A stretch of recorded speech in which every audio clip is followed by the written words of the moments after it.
Chief Minister, Conrad K. Sangma has defended Governor Fagu Chauhan's decision to address the assembly in Hindi during the first day of the budget session here on Monday. We have had occasions in the past where the governor had not addressed the House in English. The reason for the governor not addressing the House in English is because of the limitations in terms of fluency of being able to speak or read. About this because Hindi, it was objected that Hindi is being spoken by the government. You see, first thing is that we have had occasions in the past also where the governor has not addressed the House in English. And in all the past situations, the primary reason has been because of the limitations that the respected governor had in terms of fluency with a particular language and not being able to speak or read a particular other language. And that is normal because our country is a very diverse country, and governors are sometimes from states which are more Hindi speaking.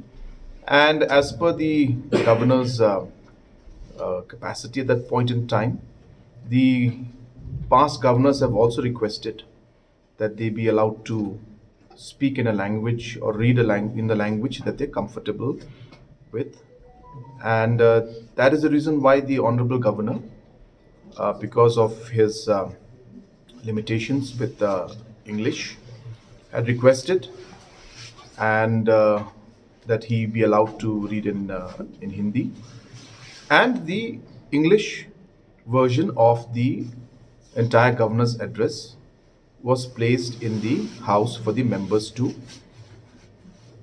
refer to and to read. That's number one. So it's not that it's not happened in the past.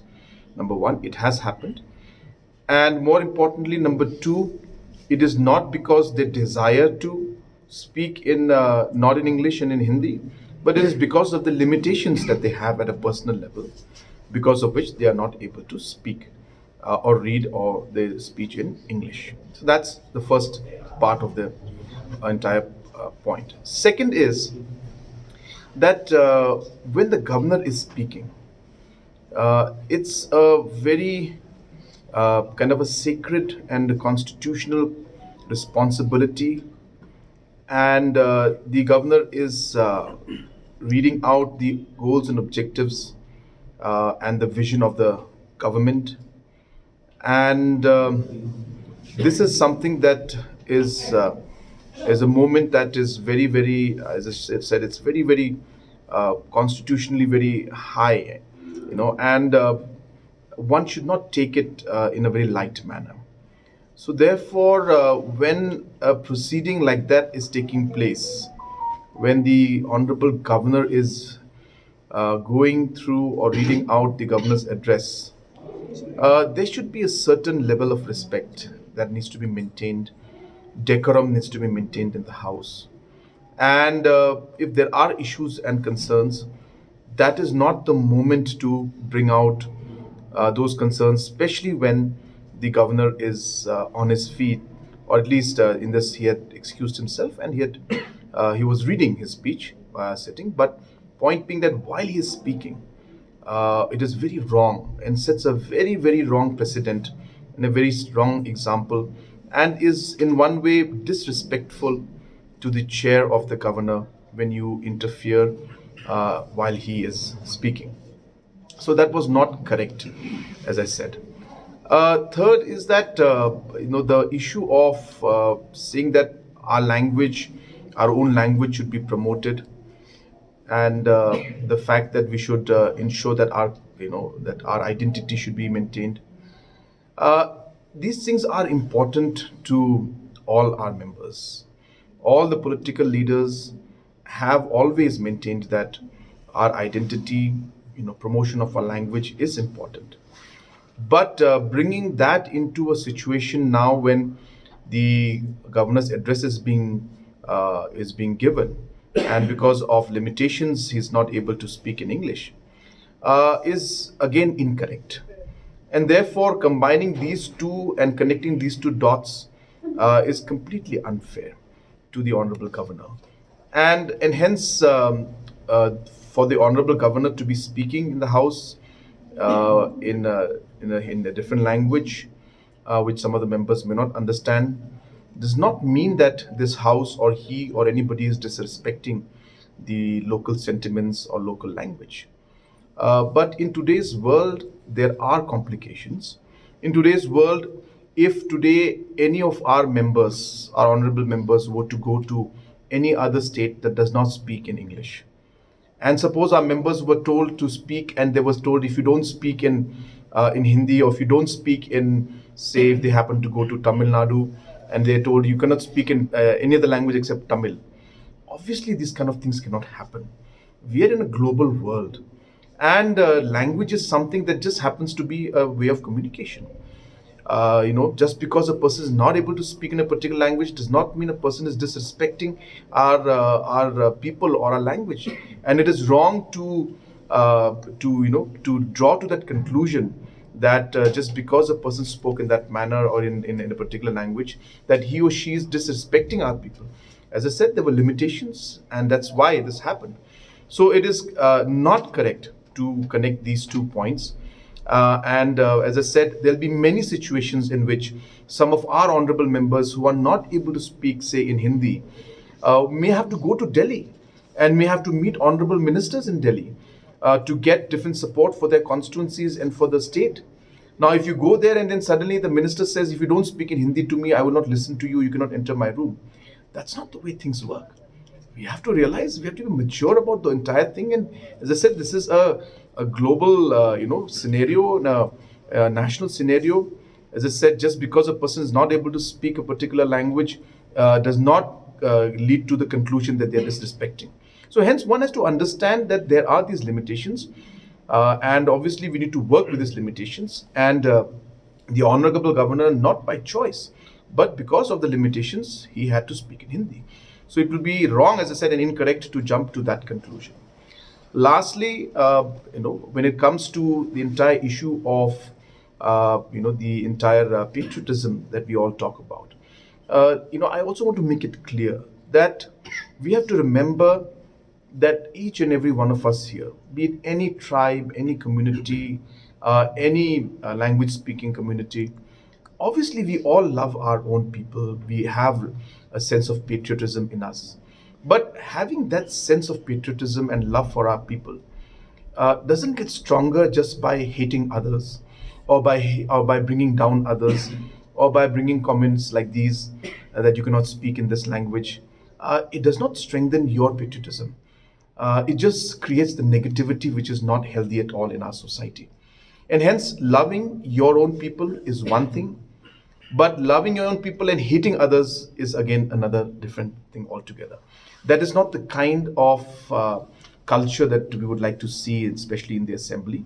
Of course, there are many issues that are there related to many communities and societies. And However, Sangma's cabinet minister M Ampareen Lyngdoh extended his support to the opposition legislators. Had to do it, even if a written translation was made available. I think we should find a way to deal with. The roles have to be always maintained. We must remember that it is necessary to communicate the inability of the state of Meghalaya, citizens of the state of Meghalaya, who do not speak Hindi, who do not understand Hindi. So it is important to highlight that, and I am happy that it was highlighted once again this year, because we need to be consistent about that. We need to make sure that Government of India knows that the people of the state of Meghalaya do not understand Hindi. In fact, even we were having some difficulty following the language that was spoken, even though the written speech was given to us. So this is important that we consistently inform and highlight to the Government of India that we are a non-Hindi speaking community. You did not object when the matter was brought in the cabinet. You should have objected. No, we had in fact, matter speaking in a specific language is not a matter of the cabinet.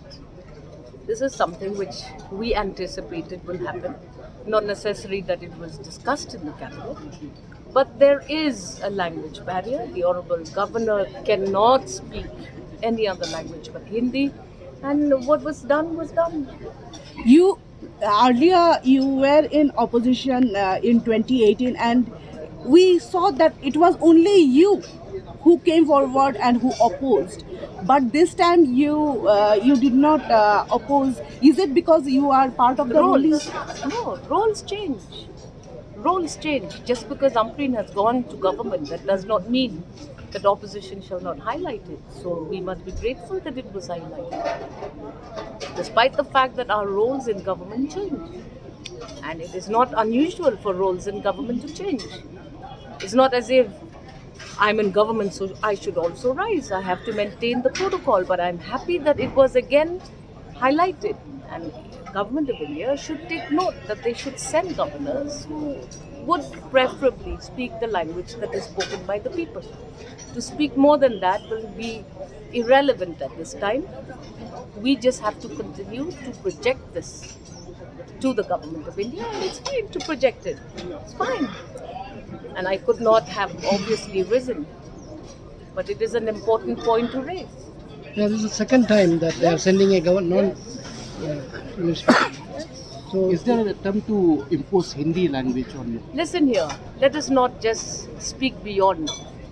As of today, the governor could not. We in the treasury are supposed to do our duty. But if you go to the rules of conduct of business of the State Assembly, Rule 28 is very clear that a member can make a submission in his mother tongue, provided that same copy of the speech is made available to the speaker. That is as per the rule of this house. Ideally speaking though, when you communicate, I would have preferred an address in a language that I can thoroughly understand. But today, to compensate for that, what I did was read the governor's speech in English, and reading is far better because you can internalize all points of the speech better than listening to a language which I can only half understand. Yes. What do you have to say about? I've said whatever needs to be said. What more? Any additional you point? should have placed Yeah. the governor should have placed in the then instead of speaking in Hindi, place the speech on the floor of the house. The speech of the governor was placed on the table, on every member's table. 1. 2, what he delivered was an abridged version of the speech. He did not cover the entire speech, which was covered by the written text. Okay? The written text had many pages. The governor spoke barely 15 minutes. How do you see that this Arden has stated in the House that Hindi, that center cannot impose language? There is no question of any imposition to the extent that Hindi is considered the official. Even constitutionally, Hindi is the official language of this country. It is not the national language of this country. This is the second time that we are getting a governor. Yes, Don't the you second think that time. the center should appoint a governor who can Speak in English. I can only say that when I go to Parliament.